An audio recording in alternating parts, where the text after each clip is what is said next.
अगर आज आपके जीवन में कोई ऐसा दुख है जो खत्म होने का नाम नहीं ले रहा, अगर प्रयास के बाद भी रास्ते नहीं खुल रहे, तो यह केवल संयोग नहीं है। शास्त्र कहते हैं, जब जीवन में संकट बढ़ते हैं तो भगवान कथा के माध्यम से स्वयं बुलाते हैं। आज गुरुवार का पावन दिन है और आज हम सुनेंगे भगवान विष्णु की वह दिव्य कथा जिसे सुनने मात्र से जीवन के अनेक संकट धीरे धीरे समाप्त होने लगते हैं।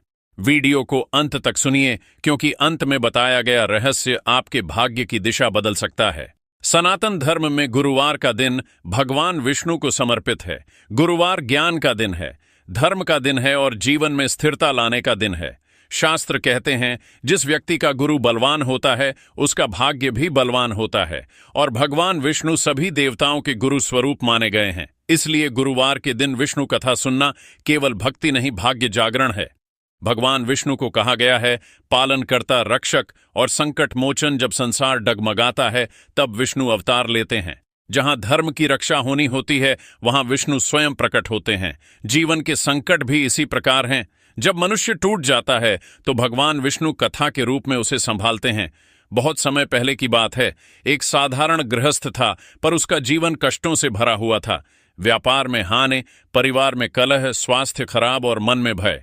उसने अनेक उपाय किए पर शांति नहीं मिली। एक दिन किसी संत ने कहा, गुरुवार के दिन भगवान विष्णु की कथा सुनो, बिना मांगे, बिना प्रश्न किए। उस व्यक्ति ने पूरे विश्वास से हर गुरुवार विष्णु कथा सुननी शुरू की। पहले गुरुवार मन थोड़ा शांत हुआ, दूसरे गुरुवार घर का वातावरण बदला, तीसरे गुरुवार व्यवसाय में अटका हुआ धन लौट आया। शास्त्र कहते हैं, भगवान अचानक नहीं देते, वह पहले मन तैयार करते हैं। भगवान विष्णु पहले आपके भीतर धैर्य भरते हैं, फिर परिस्थिति बदलते हैं। बहुत लोग पूछते हैं, भक्ति के बाद भी संकट क्यों? भगवान विष्णु कहते हैं, संकट दंड नहीं, संस्कार होते हैं। कभी कभी भगवान आपसे कुछ छीनते हैं ताकि आपको खुद से जोड़ सके। गुरुवार की कथा मन को मजबूत बनाती है, और जब मन मजबूत होता है तो संकट अपने आप कमजोर हो जाते हैं। भगवान विष्णु दिखावे की भक्ति नहीं चाहते, वह चाहते हैं सच्चा मन, शांत हृदय और धैर्य। शास्त्र कहते हैं, विष्णु कथा उस दीपक की तरह है जो अंधेरे में धीरे धीरे प्रकाश करता है। जो व्यक्ति नियमित कथा सुनता है, क्रोध छोड़ता है और अहंकार कम करता है, उसके जीवन में संकट टिक नहीं पाते। अगर आप चाहते हैं आर्थिक संकट कम हो, मानसिक शांति मिले और जीवन में स्थिरता आए, तो गुरुवार को पीले वस्त्र धारण करें, विष्णु नाम का स्मरण करें और यह कथा शांत मन से सुनें। शास्त्र कहते हैं, गुरुवार को भगवान विष्णु शीघ्र प्रसन्न होते हैं। सबसे बड़ा चमत्कार ये नहीं कि समस्या खत्म हो गई, सबसे बड़ा चमत्कार यह है कि आप समस्या से डरना छोड़ देते हैं। जब मन भगवान में टिक जाता है तो संकट अपना महत्व खो देते हैं। भगवान विष्णु आपको मजबूत बनाते हैं, कमजोर नहीं। अगर आज आपका मन भारी है, आंखें नम हैं और रास्ता धुंधला है, तो समझ लीजिए भगवान विष्णु आपको इस कथा के माध्यम से संभाल रहे हैं। बहुत लोग पूछते हैं, क्या केवल कथा सुनने से वास्तव में जीवन बदल सकता है? शास्त्रों में उत्तर बहुत सरल है। जहां मन टिक जाता है वहीं भगवान प्रकट हो जाते हैं। भगवान विष्णु कठिन तपस्या नहीं मांगते, वे केवल ध्यान से सुना हुआ मन चाहते हैं। कलयुग में मन अशांत है, विचार बिखरे हुए हैं, और विष्णु कथा मन को एक जगह रोक देती है। यही रुकना जीवन का सबसे बड़ा उपाय है।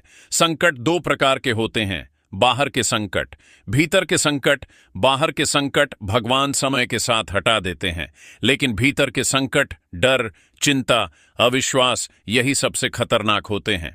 भगवान विष्णु पहले भीतर के संकट हटाते हैं। जब मन शांत हो जाता है तो बाहर की परिस्थिति अपने आप बदलने लगती है। यही कारण है कथा सुनते सुनते आपको हल्का महसूस होता है। गुरुवार केवल एक दिन नहीं है, यह गुरु तत्व का स्मरण है। गुरु जो अंधकार से प्रकाश की ओर ले जाए। भगवान विष्णु स्वयं गुरु तत्व के अधिष्ठाता है, इसलिए गुरुवार को विष्णु कथा सुनना सीधे भाग्य के द्वार पर दस्तक है। जहां गुरु प्रसन्न वहां जीवन धन्य। आपने देखा होगा, कुछ लोग एक दो बार कथा सुनते हैं और कहते हैं सब बदल गया, और कुछ कहते हैं कुछ भी नहीं हुआ। अंतर केवल एक है, अपेक्षा। जो अपेक्षा लेकर आता है वही खाली जाता है, जो समर्पण लेकर आता है वह भर जाता है।